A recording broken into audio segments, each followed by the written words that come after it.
पहला झटका तो ये कि आपके रेगुलर एंकर नहीं आएंगे। अरे आवाज बंद कर, आवाज। मैं ये कह रहा था कि रेगुलर एंकर नहीं आएंगे। शोले को लाइव सारे गाने हमने वहाँ पे प्ले किए, वहाँ पे विजुअल्स थे और उसको हमने पूरा सिंक किया म्यूज़िक से। तो एक नया एक्सपीरियंस हुआ एकदम, बिल्कुल जिसे कहना चाहिए कंडक्टिंग की चरम सीमा थी वो, कि अगर कहीं पे भी गन शॉट है, कहीं पे यारे ओ सांबा कहीं पे बोलते हैं, तो कोई भी चाहे जेवर की आवाज़ है मालिनी की या कहीं, वो सब सिंक करना है, वो सब लाइव सिंक करना है और लाइव म्यूज़िक करना है। 56 म्यूजिशंस है उसमें, कुछ आर डी बर्मन के ओरिजिनल म्यूज़िक।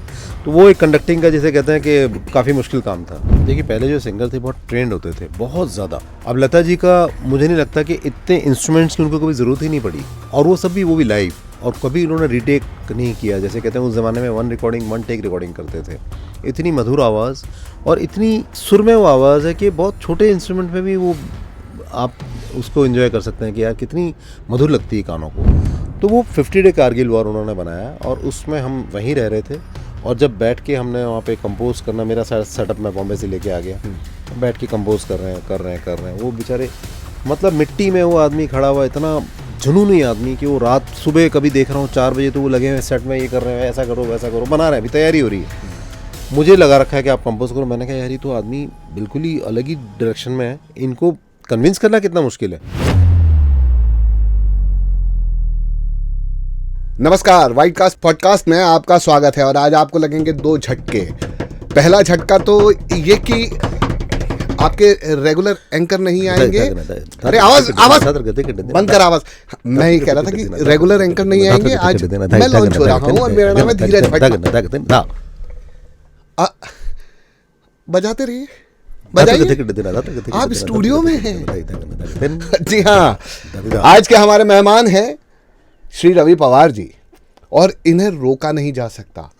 उसका कारण ये है कि ऐसा नहीं है कि रुकेंगे नहीं, पर इनके इशारे से दूसरे वो साजिंदे रुकते हैं जो बहुत सारे साज बजा रहे होते हैं।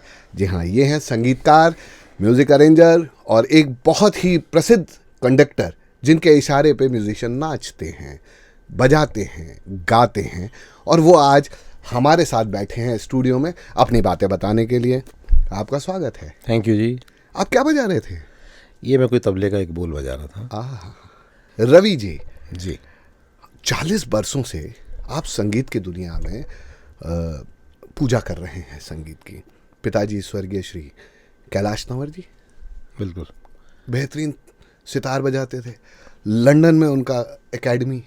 माता जी ओम पवार जी, फिर कथक की साधिका, वोकलिस्ट, सब कुछ तो आपको घर में ही मिल गया। बिल्कुल विरासत में मिला, ये तो बोल सकते हैं। तो फिर मेहनत क्या करनी पड़ी आपको? मेहनत कुछ नहीं करनी पड़ी, ये बात सच है। क्योंकि जब ऐसे परिवार में आपका जन्म होता है, तो आपको एक ऐसा लगता है कि आप भाग्यशाली हैं कि इतने सुरीले परिवार में हो, तो ज़्यादा कुछ करने को था नहीं। बहुत सिस्टम उन्होंने ही बता दिया और उन्होंने ही बोला कि यहाँ जाके सीखो, ऐसे करना है, घर में माहौल वही है। तो मुझे लगता है कि वो एक फैमिली में एक ट्रेडिशन की वजह से मुझे बेनिफिट मिला उससे। बहुत मॉडेस्ट हो रहे हैं, परंतु ऐसा नहीं है, बहुत पापड़ बेले हैं। सीखा बचपन से, पिताजी को देखा, माताजी को देखा, और फिर इनके जीवन में एक भगवान बन के एक बहुत बड़े शख्स आ गए। वो ये खुद ही बताएंगे। रवि जी, कौन आया था घर में जो उंगली पकड़ के आपको गुरु तक ले गया? हमारे पिताजी के दोस्त हैं पंडित ज्ञान शर्मा जी, वो चलो बजाते थे। वो एक दिन आए घर में और मैं कुछ बाजे पर उनको कंपोज करके सुना रहा था। तो उनको लगा कि इसको कंपोज तो कर रहा है, बहुत छोटा बच्चा है, लेकिन इसको कुछ समझ भी आ रहा है कि नहीं आ रहा। तो उसे पूछे, उन्होंने मुझसे पूछा कि भाई ये क्या कॉर्ड है, ये क्या, कौन से सुर में खेले हो? तो मुझे कुछ नहीं पता था। मैंने कहा बस ये मैं बजा रहा हूँ। तो कहते हैं मेरे फादर को उन्होंने बोला कि इसको सिखाया जाए और इसको आंखें दी जाए ताकि नोट्स को पहचान सके। तो फिर एक अगले सप्ताह एक डिसाइड किया गया कि हम लोग पंडित रड़ाराम जी, जो उस ज़माने में मेरे फादर के साथ ऑल इंडिया रेडियो पर ही थे वो भी, और वहाँ पर उनके साथ में बात की गई और नोटेशन सिखाने के लिए मैं वॉलिन मुझे दे दिया गया, एक बेबी वॉलिन। उसके ऊपर मैं उनके पास हर संडे जाना शुरू हुआ और बाकायदा उनका शिष्य बना। और उसके बाद में एक जिसे कहना चाहिए कि नोटेशन जो मेन विधा है वो मैंने उनसे सीखी, और वॉलिन डेफिनेटली मेरे गुरु हैं वो। संगीत के पहले सुर लगाना आपने वायलिन से सीखा। बिल्कुल। जो हम कहें कि औपचारिक रूप से आपकी वहाँ से शुरुआत हुई। जी बिल्कुल, बड़ी खूबसूरत बात है। संगीत की आप यात्रा करते रहे, साधना करते रहे, सुरों को साधते रहे, और ये सब इस यात्रा में ऐसा कौन सा पल था जब आप लोगों, किसने देखा आपको कि यार ये कुछ तो सध चुका है, अब इसको दुनिया से रूबरू कराना चाहिए? कहाँ पहला मौका मिला आपको जब आपने लोगों के लिए बजाया हो या किसी सिनेमा की दुनिया में बजाया हो? मुझे ऐसा कोई एज सच कोई, क्योंकि दिल्ली में हम लोग नॉर्मली रिकॉर्डिंग किया करते थे, मैं म्यूजिशियन था और एज सच कुछ हुआ नहीं। अच्छा। ऐसा जिसे कहते हैं कि सब बजा रहे हैं, हम भी साथ में सबके साथ एक सेशन रिकॉर्डिंग में ऐसे म्यूजिशियन है तो मस्ती मस्ती में काम कर रहे थे। लेकिन एक मौका ऐसा आया जब कोई सीरियस म्यूज़िक की तरफ ध्यान गया और वो पता लगा कि एक कंपनी थी मैग्ना साउंड, उन्होंने कुछ एल्बम बनाने शुरू किए। और उससे पहले एक दफ़ा मैं ज़रूर कहना चाहूँगा कि अमजद अली खान साहब को मुझ पे फेथ था। उन्होंने मुझे बोला कि एक ऐसा ऐसा ऑफ़र आ रहा है और तुम वायलिन बजाते हो तो क्या बाहर चलोगे विदेश मेरे साथ में, नोटेशन लिखना है। अच्छा। तो मैंने कहा हाँ कर दी, बिना जाने के क्या काम है। मुझे नहीं पता था कि वो फिल्हार्मोनिक ऑर्केस्ट्रा का नोटेशन लिखने के लिए बोल रहे थे। ओहो। तो वो एक पहला मौका मुझे ऐसा लगता है कि वहाँ से मिला जहाँ जाकिर हुसैन साहब तबले पर थे और अमजद अली खान साहब सरोद पर, और फिल्हार्मोनिक ऑर्केस्ट्रा हांगकॉन्ग फिल्हार्मोनिक ऑर्केस्ट्रा था। तो वो मुझे लगता है कि पहला था। उसके बाद में फिर हम वापस रिकॉर्डिंग में लग गए, अपना सेशन रिकॉर्डिंग करते मैं करके आ गया। और थोड़ी काम की कमी हो गई क्योंकि लोगों ने सोचा नहीं ये तो बहुत आगे निकल गए, इतना बड़ा शो करके आया कि लोगों ने पूछना ही छोड़ दिया। सच में तो बहुत बेसिक रिकॉर्डिंग में फिर इधर उधर जाना और ऐसे शादियों में बजाना ऐसा शुरू हो गया। तो उसके बाद में एक कंपनी थी मैग्ना साउंड जिसका काम शुरू हुआ और गुलशन जी का टी सीरीज़ नया नया शुरू हुआ था। इन्होंने नए नए गाने कुछ बनाने शुरू किए थे और वहाँ पे हम लोग जाके नोटेशन थोड़ा लिखना शुरू किया। करते करते करते फिर भूषण जी के उस समय कवर वर्जन आते थे तो उसमें कुमार शानू और भी सब आर्टिस्ट गाया करते थे, तो हम लोग स्कोर लिखा करते थे। और ऐसे करते करते जर्नी शुरू हो गई अरेंजमेंट की और एक नई पोस्ट क्रिएट हो गई कि अब मैं अरेंजमेंट कर रहा हूँ। तो उसमें काफ़ी मैंने गाने अरेंज किए जिसमें दलेर मेहंदी के काफ़ी गाने आए। और वहीं से फिर तुनक तुनक तुन पहला एल्बम आया जिसमें मैंने म्यूजिक किया और शशि गोपाल और दलेर मेहंदी के साथ में हम लोग बॉम्बे आए। हाँ। और ऐसे करके मैं बॉम्बे शिफ्ट हुआ। ये अभी आपने एक शब्द बोला, अरेंज करता हूँ जी। हमारे दर्शकों को भी बताते हैं, अरेंजर आपने सुना होगा, एक म्यूज़िक अरेंजर है, ये एक बहुत महत्वपूर्ण टर्म है अरेंजर की। लेकिन अभी आपने जो एक बात बोली, धीरे धीरे काम कम हो गया और फिर शादी में भी कर दिया। तो दर्शकों को और सबको ये मालूम होना चाहिए कि कला धीरे धीरे निखर रही होती है और लोग जो देखने सुनने वाले होते हैं वो बेवजह ही कीमत बढ़ा देते हैं कलाकार की, जबकि कलाकार बिकता नहीं है कभी। बिल्कुल सही बात। कीमत हो नहीं सकती कला की। बिल्कुल सही। वो बेवजह इतनी कीमत बढ़ा के खुद ही दूरी बना लेते हैं कि बहुत महंगा होगा यार, इससे क्या बात करें। अरे एक बार बात करो तो सही। सही बात। वो महंगा नहीं है, बहुत उपलब्ध है आपके लिए। बिल्कुल सही बात। आप उसका सम्मान करिए, कला का सम्मान करिए। पैसा सबको चाहिए लेकिन कलाकार को सिर्फ पैसा चाहिए ऐसा नहीं होता। क्या मैं गलत हूँ? बिल्कुल सही बात है, बिल्कुल सही बात है। तो ठीक है, यहाँ तक बात हुई। आप रवि जी से कोई भी सवाल हो तो पूछ सकेंगे, कभी भी इनको ढूंढ लें, आसानी से मिल जाते हैं, नेट पे कहीं भी दिख जाएंगे रवि पवार। रवि जी, ये एक नया टर्मिनोलॉजी आई, arranger, music arranger, music composer, singer, एक म्यूजिक डायरेक्टर। ये तीन अलग अलग हैं क्या? ये भला क्या बवाल है ये? देखो, म्यूजिक अरेंजमेंट में मुझे ऐसा लगता है, अरेंजमेंट में म्यूजिक की काफ़ी सेंस मुझे ऐसा लगता है कि ज़्यादा लगती है, क्योंकि लिखना, पढ़ना, सुर की समझ, पार्ट्स बनाने और किसी कंपोजिशन को आपने बनाया और उसको मुझे सजाना है, ये अरेंजमेंट का काम है। और इस टर्म से इनफैक्ट मैं चिढ़ गया था क्योंकि मैंने जब दिल्ली में बहुत काम किए तो उस गानों का मुझे एक्नॉलेजमेंट नहीं मिला जैसा लोगों को पता होना चाहिए। तो मैंने बॉम्बे जैसे ही शिफ्ट किया तो पहली मेरी शर्त ये थी कि चाहे कुछ भी हो जाए अरेंजमेंट तो नहीं करूँगा किसी का भी, क्योंकि मैं कंपोज़र भी हूँ, मैं म्यूजिशियन भी करता हूँ। तो बहुत सी ऐसी चीज़ें मेरे हाथ से जो हुई हुई हैं, लेकिन मैं नाम नहीं लेना चाहता उन चीज़ों का, वो चीज़ें मुझे ऐसा लगता है कि अगर मैं ये चीज़ें कर सकता था तो मुझे उस चीज़ का बेनिफिट नहीं मिला, जिसे कहते हैं लोगों को पता होना चाहिए। तो बॉम्बे आके फिर मैंने ये पहला सबसे मुश्किल काम जो मुझे लगता है वो अरेंजमेंट ही लगता है आज भी, क्योंकि उसमें आपको कॉर्ड की सेंस, नोटेशन, इंस्ट्रूमेंट की पिच, कौन से क्लेफ में लिखना चाहिए, क्या वियोला क्लेफ अलग है, बेस क्लेफ अलग है, ट्रेबल क्लेफ अलग है, इतनी नॉलेज के बाद में, और एक धुन जो जैसे इलैयाराजा आ जाए वो कंप्लीट म्यूजिक डायरेक्टर हैं, धुन भी बनाते हैं, म्यूजिक डायरेक्शन भी करते हैं और लिखते भी हैं और he just need a piece of paper and a pen and a room, that's it. Music तो यहाँ है। तो वो इस तरह का मुझे अनुभव जब उनको देखा तो मैं उनसे इंस्पायर था, लेकिन मुझे बड़ा दुख हुआ कि जब हमारी इंडस्ट्री में समहाउ मुझे वो जगह नहीं मिली, तो मैंने डिसाइड किया कि ये करना ही नहीं है। हाँ, ये ज़रूर करूँगा कि म्यूजिशियन करूँगा तो मैं अपना काम खुद करूँगा, तो मैंने ये फिर बॉम्बे आके और जितने भी आपने हमारे काम सुने उसमें ये चीज़ मेंटेन की। और म्यूज़िक डायरेक्शन मुझे ऐसा लगता है कि एक धुन बनाने को जिसे बोलते हैं वो म्यूज़िक डायरेक्टर हो गया, और जो धुन को सजाना है उसको अरेंजमेंट बोलते हैं। जी, सजाने वाले को अरेंजमेंट बोलते हैं, बनाने वाले को कंपोज़र बोलते हैं। फिर ये कंडक्टर कौन है? कंडक्टिंग बिल्कुल अलग विधा है। कंडक्टिंग के लिए मुझे मैंने, क्योंकि मेरा इंडियन वेस्टर्न क्लासिकल बैकग्राउंड है, तो मैं वायलिन बहुत बजाया मैंने वेस्टर्न सिम्फनी ऑर्केस्ट्रा में, दिल्ली सिम्फनी ऑर्केस्ट्रा में, प्लस मैं फिलार्मोनिक ऑर्केस्ट्रा हांगकांग के साथ में भी काम कर चुका था। तो मुझे एक डेवलप है शुरू से, और वायलिन में बजाता ही हूँ। तो मुझे ऐसा लगा कि ये एक ऐसा सब्जेक्ट है कंडक्टिंग जिसे और बहुत कम लोग कर रहे हैं इंडिया में, जुबिन मेहता है। तो मुझे लगा कि इस फील्ड में थोड़ा काम किया जाए और उसको समझा जाए, और उसके फिर जितने भी मैनरिज्म है, डायनामिक्स को कैसे कंट्रोल करना है, कि वॉल्यूम कितना ज़्यादा है कितना ज़्यादा है, ये सिर्फ आप अपने एक्शन से बताते हैं कंडक्टिंग से। और ये फील्ड मुझे लगता है कि यार सब लोग गा रहे हैं, इधर देखा है सब बजा रहे हैं, तो इधर किसी का ध्यान नहीं है, और मेरा इंटरेस्ट है तो मुझे ऐसा लगा कि इस तरफ ध्यान देना चाहिए। तो कंपोजिशन और कंडक्टिंग, ये दोनों चीज़ों का कॉम्बिनेशन बना। और रिसेंटली आपको बता दूं, हमने एनसीपी में परफॉर्म किया है शोले को लाइव, सारे गाने हमने वहाँ पे प्ले किए, वहाँ पे विजुअल्स थे, और उसको हमने पूरा सिंक किया म्यूज़िक से। तो एक नया एक्सपीरियंस हुआ एकदम, बिल्कुल जिसे कहना चाहिए कंडक्टिंग की चरम सीमा थी वो, कि अगर कहीं पे भी गन शॉट है कहीं पे, यारे ओसामा कहीं पे बोलते हैं, तो कोई भी, चाहे जेवर की आवाज़ है हेमा मालिनी के, या कहीं, वो सब सिंक करना है, वो सब लाइव सिंक करना है और लाइव म्यूज़िक करना है। 56 म्यूजिशियंस है उसमें, कुछ आर.डी. बर्मन के ओरिजिनल म्यूज़िक। तो वो एक कंडक्टिंग का जिसे कहते हैं कि काफ़ी मुश्किल काम था। राइट। ये बात कर रहे हैं आप, हाथों से इशारा कर रहे हैं, बोल नहीं रहे हैं, इसका मतलब ये एक जुबान है। ये जुबान है बिल्कुल। संगीत भी अपनी एक जुबान है, एक्सप्रेशंस हैं म्यूजिक डायरेक्टर। जैसे बहुत सारे कंपोजर्स हैं जिन्होंने ऐसे ऑर्केस्ट्रा बनाए जो पूरे बजे ही नहीं, वो आधे ही बजते हैं, और उसके बाद क्लैप भी नहीं होती, क्योंकि उस कंपोजिशन का करते करते वो कंपोजर चले गए, अनफिनिश सिम्फनी कई हैं ऐसी। अच्छा। तो जब कंपोजर उसको कंडक्ट करता है तो उसको उनके जोन में जाना पड़ता है, उसको इतने मेथड में जाना पड़ता है कि उसका क्या ब्रेन स्टेटस होगा जब वो म्यूज़िक लिख रहे थे, और उसको उसी पॉइंट व्यू को आप में, उसमें एंगर भी दिखेगा आपको, उसमें सॉफ्टनेस भी दिखेगी, उसमें पैथोस भी आएगा, सब चीज़ें आती है।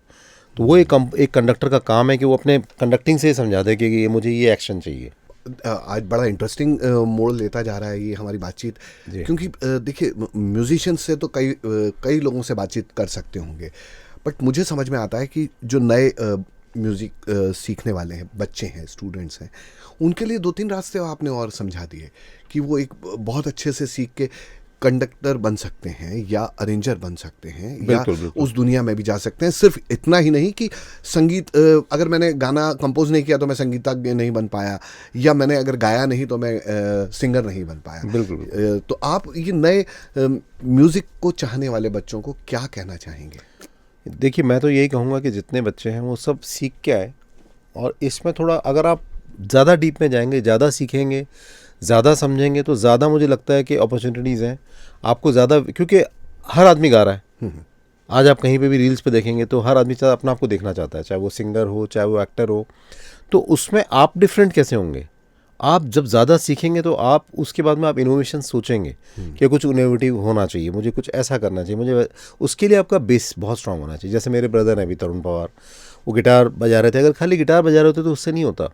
गस्सी रिक उनके टीचर हैं, और उन्होंने एक दिन बस ऐसी, मैं गिटार अपने लिए लेके आया था और मेरे ब्रदर ने गिटार हाथ में ले ली और बजाने शुरू कर दी।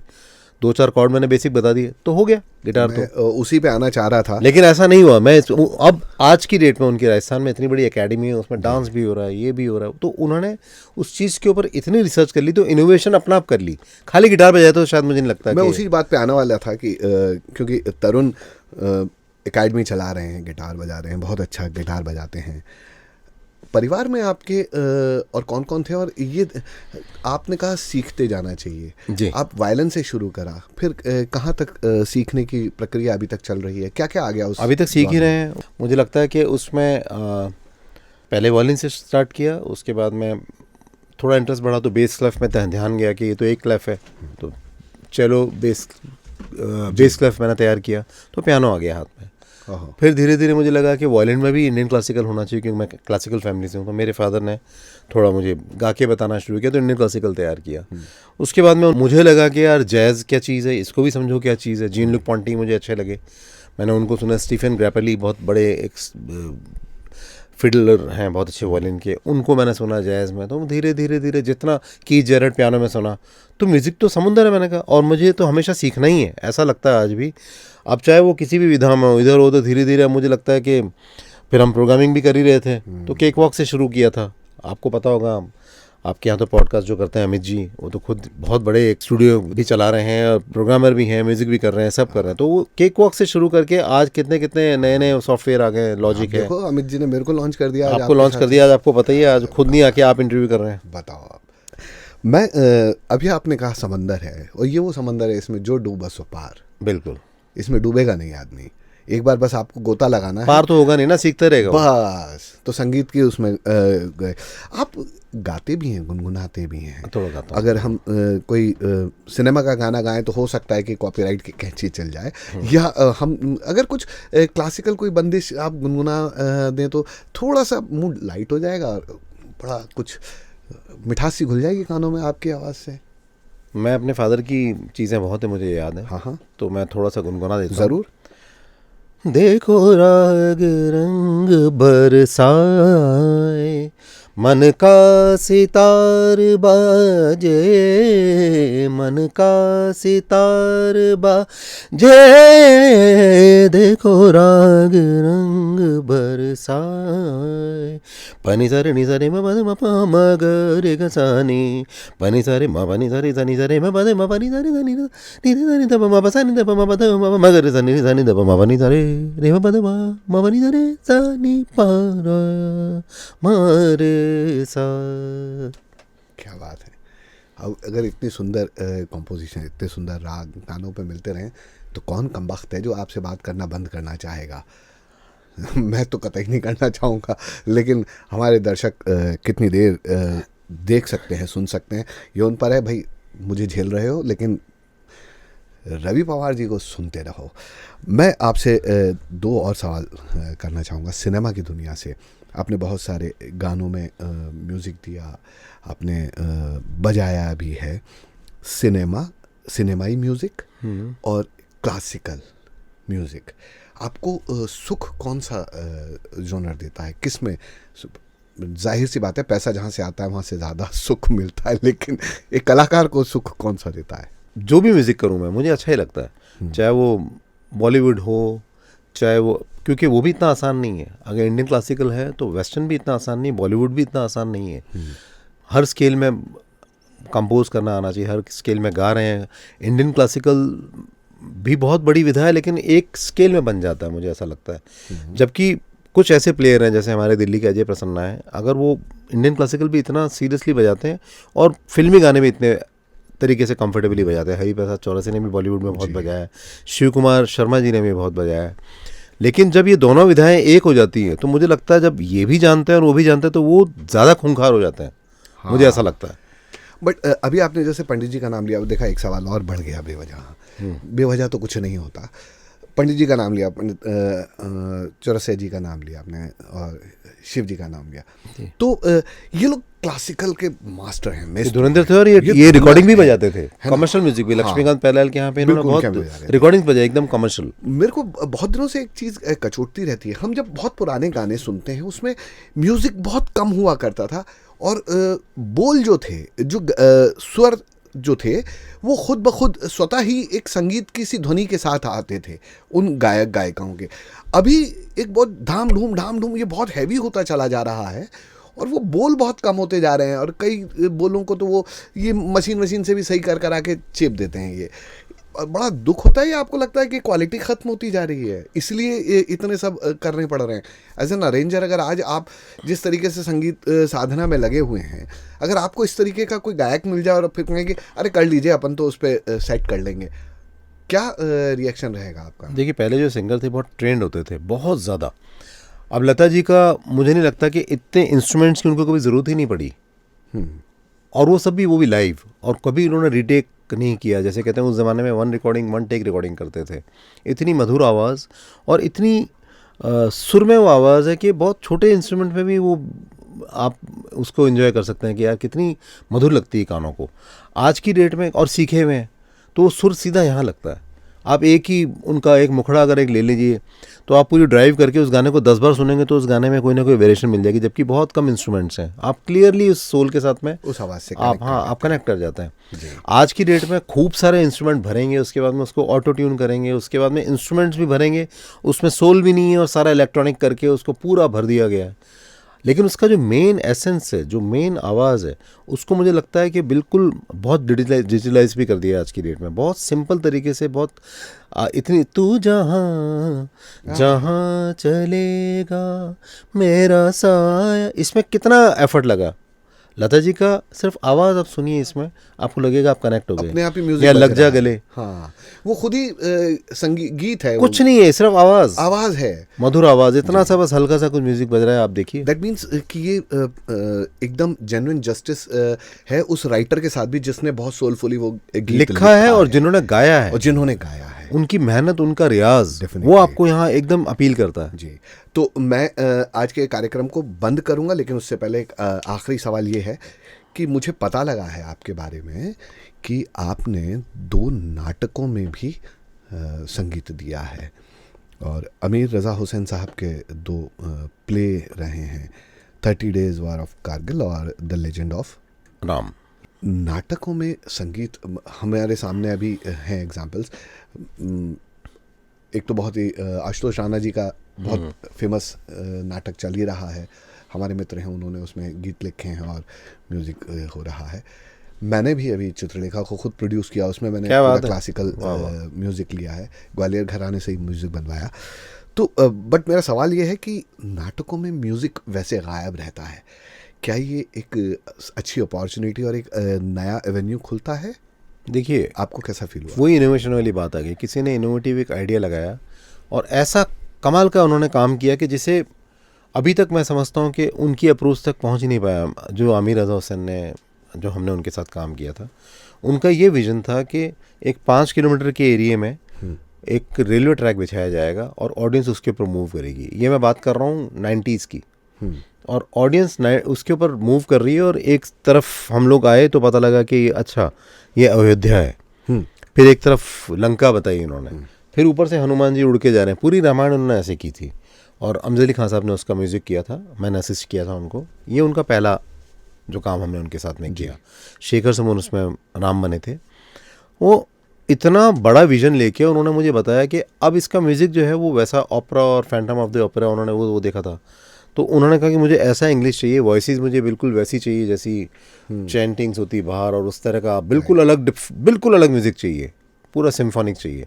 तो वो पूरा स्टेज मूव होता था। अब हम पीछे वहाँ जीप्स लगी हुई, पीछे मेहरोली के यहाँ दिल्ली में पहला किया था, बॉम्बे में भी किया, काफ़ी प्लेस किए थे उन्होंने।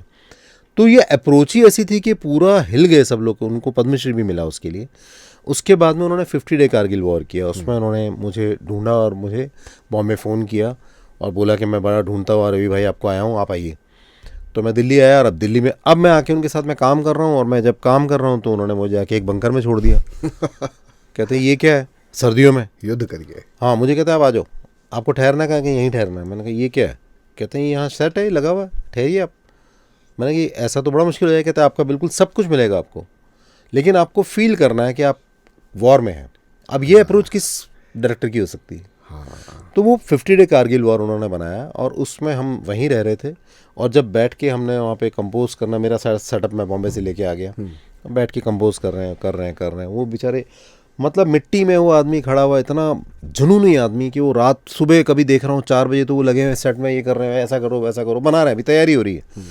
मुझे लगा रखा है कि आप कंपोज करो। मैंने कहा यार ये तो आदमी बिल्कुल ही अलग ही डायरेक्शन में है, इनको कन्विंस करना कितना मुश्किल है। तो कन्विंस करने के लिए बस यही कि इनको काम से ही किया जाए कन्विंस। तो मैं बैठा हुआ, अब मैं कंपोज कर रहा हूँ, जब मैं तो रवि भाई नज़र नहीं आ रहे आप इसमें, फिर मैं चला जाऊँ। मैंने कहा यार ये क्या हुआ। पहला कॉम्बिनेशन आया, एक खामोश है वादी, कोई आवाज़ नहीं, जो हौसला देता था वो साज नहीं है। ये एक लिरिक कंपोज करने के लिए उन्होंने मुझे कहते इस पे करो आप। एक गाना होना चाहिए वो कि जो गाना पूछे कौन है। वो रात को कोई 3 या 4 बजे मेरे दिमाग में कोई आइडिया आया, और मैं इतने सालों बाद उनके साथ काम कर रहा था, उनका भी कॉन्फिडेंस मुझे चाहिए था कि जो जैसा सोच के उन्होंने मुझे लगा मैं कर पाऊँ। तो मैंने उनको बुलाया। अभी तक वो मेरे से ऐसे मिल रहे थे, ठीक है चलो ये कर रहा है, ठीक है, ट्राई करो। और काफ़ी म्यूजिक एक्टर रिजेक्ट हो चुके थे। आप भी उसी कतार में खड़े हुए उसी कतार में, उसी वहीं बंकर में बैठे हुए हम लोग, और माहौल वही है। तो वही रेलवे ट्रैक पे बैठे हुए थे, अचानक से मैं रात को आया 2-2:30 बजे, धूल मिट्टी में, वो भी बैठे हुए, हम भी काम कर रहे हैं। आके मैंने उनको गाना सुनाया। मैं देखिए, खामोश है वादी, कोई आवाज नहीं है, जो हौसला देता था, जो हौसला देता था, वही साज नहीं है। कोरस आता, रा रा रा रा रा रा रा रा रा रा रा रा रा रा रा, उड़ गए। अब मैं पूरा विजन गाता जा रहा हूँ। कहते हैं अब गले मिलो, you are doing the project. अभी तक मैं फाइनलाइज ही नहीं हुआ था। तो ऐसा पैशनेट डायरेक्टर, ऐसे लोगों के साथ काम करना, मुझे लगता है कि हमारे लिए सौभाग्य की बात। उनको पद्मश्री मिला और अब दुनिया में नहीं है, चले गए हो, और अभी भी वो एक प्ले करना चाह रहे थे कृष्णा के ऊपर। उनका यही विजन था और यही हम करने वाले थे, लेकिन उसकी कुछ सिटिंग्स भी शुरू हुई थी और दुर्भाग्यपूर्ण वो चले गए। ये प्रारब्ध है, हर चीज़ का समय तय है। हमारी बातचीत का भी समय तय था और हम इससे पहले आज वाइंड अप करें, रैप अप करें इस शो को। मैं रवि भाई को बहुत बहुत धन्यवाद कहना चाहता हूँ, हाथ जोड़ के, उस संगीतज्ञ को, उस कलाकार को जो संगीत में ही जीता है, संगीत में ही रमा हुआ है। आप ऐसे ही रमे रहें और आप ऐसे ही धुनें बनाते रहें और हम सुनते रहें, हमारे दर्शक देखते रहें आपको, और अनंत शुभकामनाएं आपके आगामी जो भी प्रोजेक्ट्स हैं उसके लिए। Thank you very much. Thank you so much.